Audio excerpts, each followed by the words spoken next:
ઘણા લોકો કૃષ્ણ ભગવાનના નામથી ઘણું ખોટું કરે. અમને ઘણા યુવાનો એવા મળે કે એવું બોલે કે ભગવાને 16,108 રાણી કરી, તો શાસ્ત્રીજી આપણે હું 2-5 ન કરી શકીએ? આવી ખોટી માન્યતાઓમાં યુવાનો બોલતા હોય. એટલે હું એને જવાબ આપું કે 2-5 નહીં, તમે પણ 16,108 કરો, પણ કૃષ્ણ ભગવાને ટચલી આંગળીમાં ગોવર્ધન ઉપાડ્યો. જો તમે એ કરી શકતા હોય તો કરો.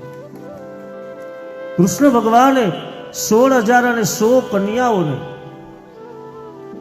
રાક્ષસની કેદમાંથી મુક્ત કરી. જો તમે એ કરી શકો તો કરો.